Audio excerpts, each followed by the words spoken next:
What's up, YouTube? It's your boy Nash here. Welcome back to the channel. Before we get started with today's very interesting video, the road to 200 subs has now come to a close, and we are now 232 subs away from hitting 500 subs. And who knows? Maybe we might hit 500 subs by the end of the year. Only time will tell. But, as I have said in previous videos, if this channel does get to 500 subs, I will open up this Korean LOB booster box in its entirety on the channel that I got from my partners over at Collector Store. So be sure to check them out. Link and address will be in the description below.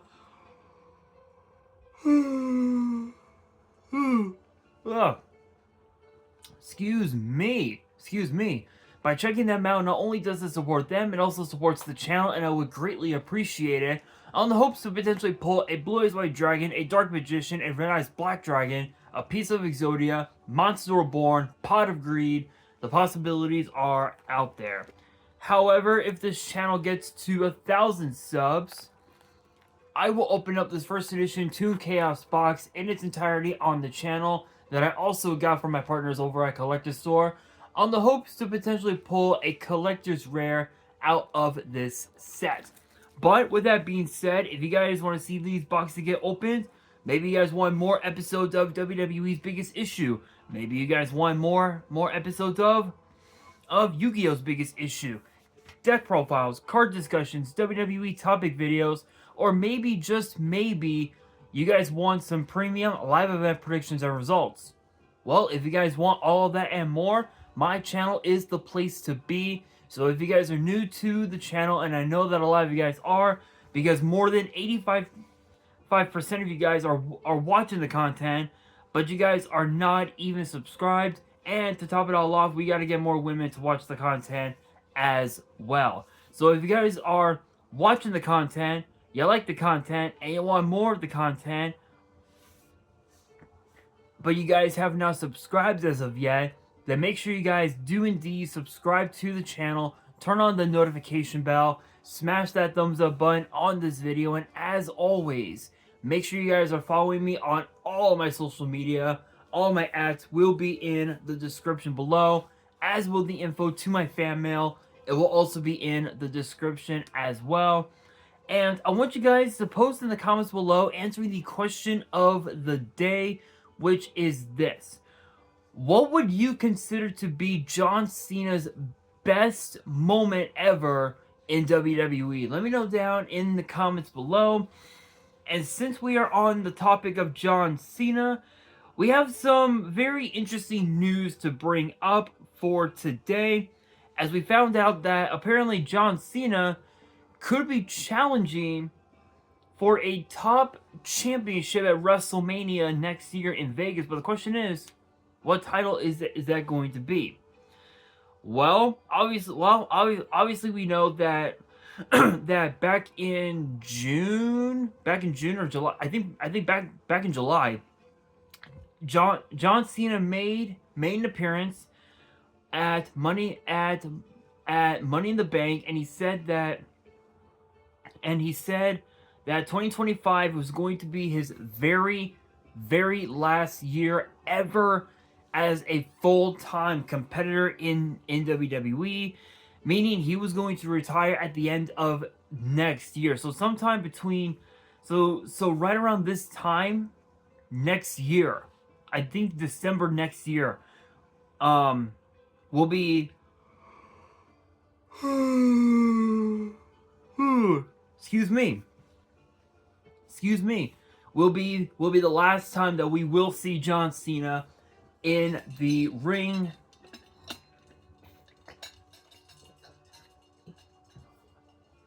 as a full-time member of the WWE roster. However, we do know that John Cena will be signed to an active Legends contract, meaning he can make appearances anytime he wants, and we could also potentially see him get inducted into the Hall of Fame. Maybe it might happen during WrestleMania season, which it wouldn't be too far off, because I know, because they did that with Rey Mysterio. They did that with um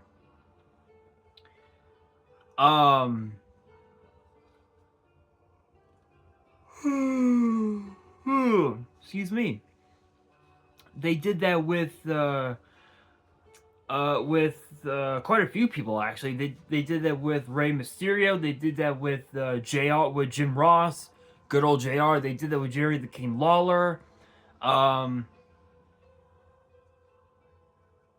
I think with Kurt Angle, if I remember correctly. They've done this to a few people where they're still active on the roster, whether they're talent, their talent, or whether they're doing commentary or something like that. They've done that before, and then they would just continue their time, at doing what they're doing, and then just end up retiring. So it's happened before. I wouldn't be surprised if they did that with John Cena. So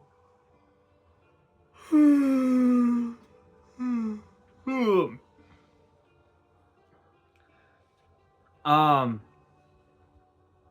but it's crazy, because we found out that apparently, according to the Wrestling Observer, they actually reported that WWE is considering John Cena for one of the two world title matches at next year's WrestleMania. However, we know that nothing is set in stone, with the fact that The Rock's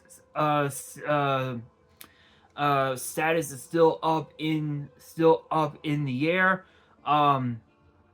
So obviously WWE is still weighing out their options. So there are so many options that they can do. So for one, we know that Cody Rhodes obviously is still the WWE champion, and apparently Rhodes is linked to a potential match against The Rock, who actually teased it on the Raw after WrestleMania back in April.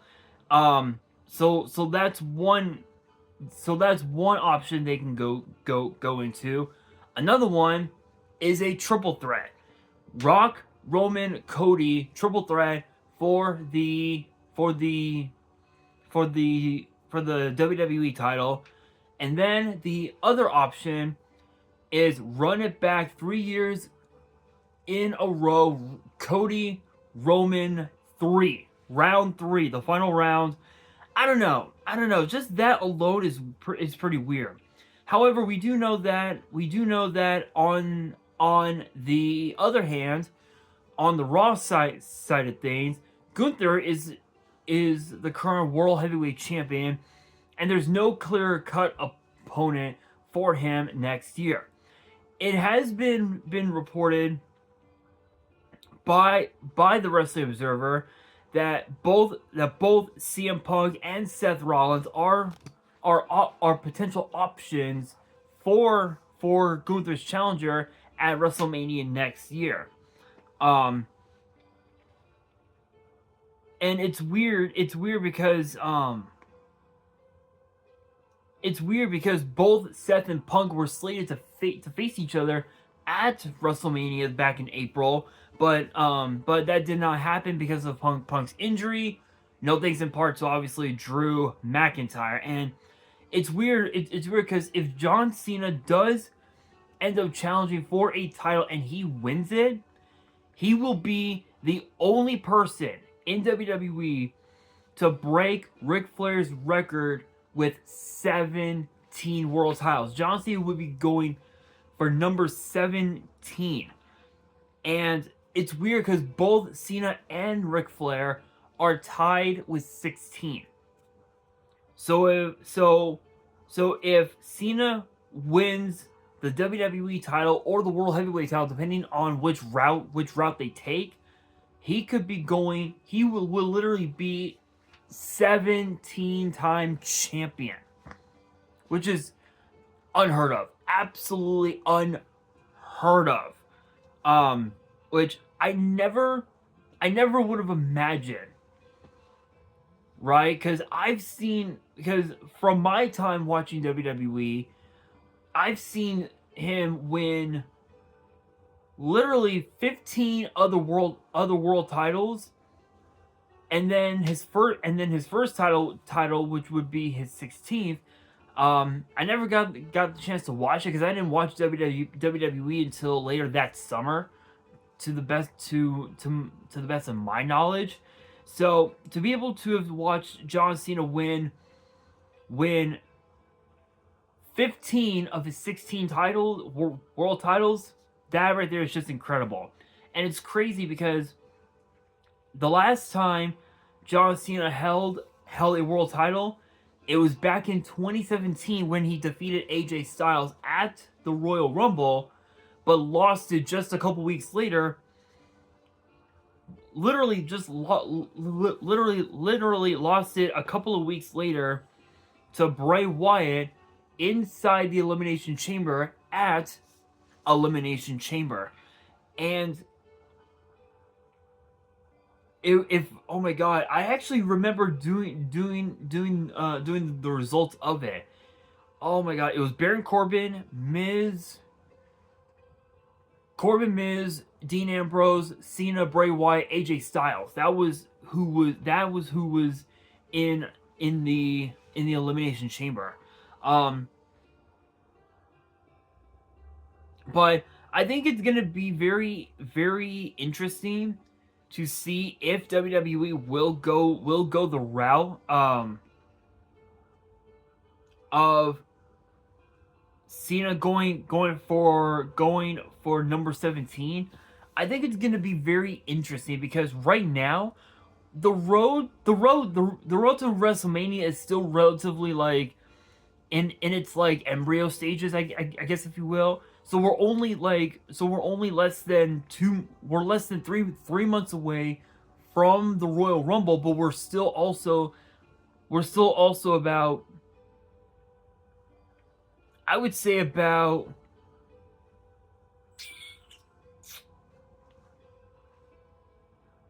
we're literally still about 5-6 months away from WrestleMania 41, and there's still a lot to consider. For one, if you're looking at this from the direction of the WWE title over on SmackDown, you have to think Roman and Rock aren't the only ones who want the WWE title. As of now, we now know that Randy Orton wants it, Kevin Owens wants it, and think about this: even Solo Sikoa wants the WWE title. So looking at this on the surface, it's gonna get to a point where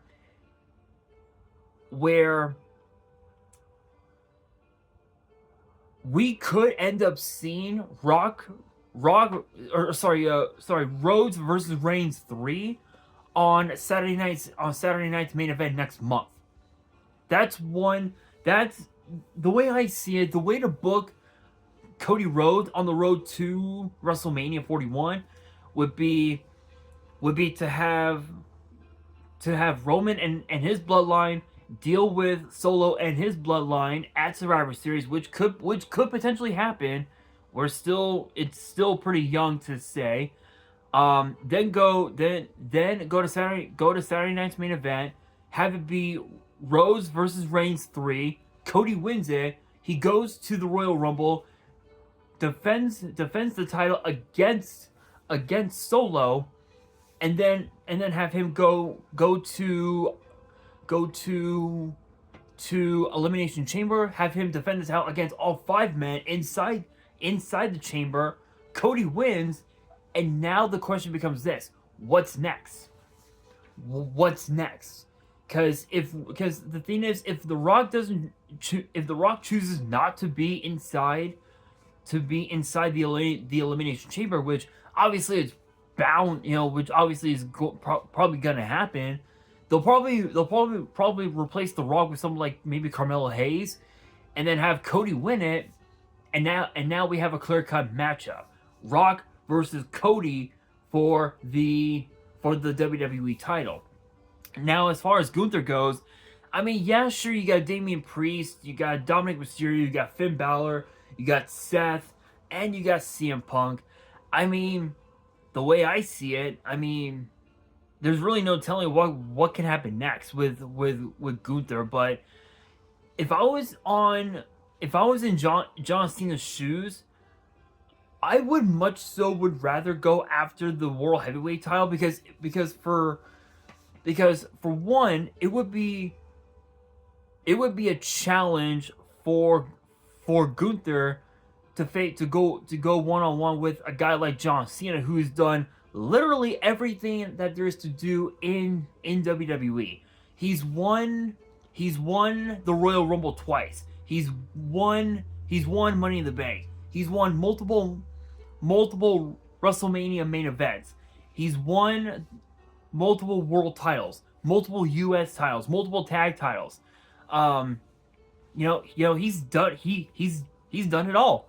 He's done it all. But the only two things that he has yet to do, in my opinion, three things that he has yet to do.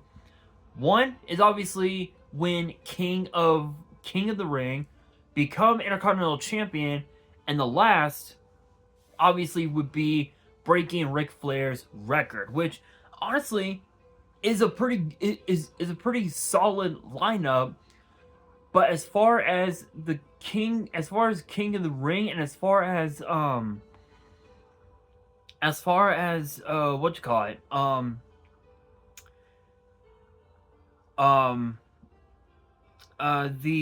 Intercontinental title, I don't know. I mean, those are kind of like okay ideas, but King of the Ring is like pretty much like too far gone for for Cena's career.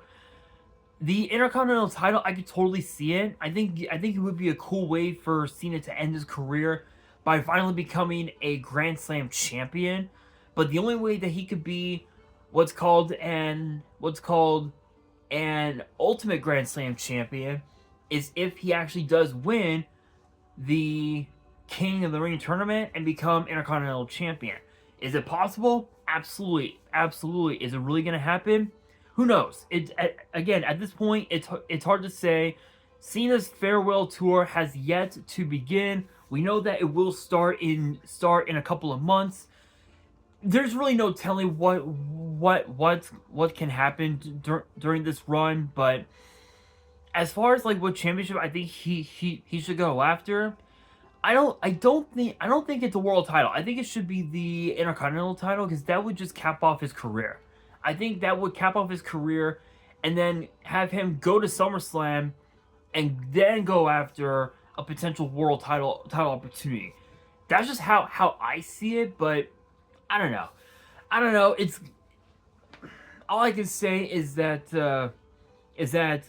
this is gonna be a time to be a wrestling fan if you are a John Cena fan, because we are going to soak up as much of this fun as we can, because John Cena is going to enjoy every last minute of this tour. Cannot wait. It's going to be insane. But with that being said, that will do it for today's video. Hopefully you guys enjoyed. If you did, make sure you guys smash that thumbs up button. If you guys are new to the channel and you guys want more WWE topic videos in the future, then make sure you guys subscribe to the channel, turn on the notification bell, and follow me on all of my social media. All of my ads will be in the description below. Excuse me. As will the info to my fan mail. It will also be in the description as well. And on that, this is your boy Nash, signing out.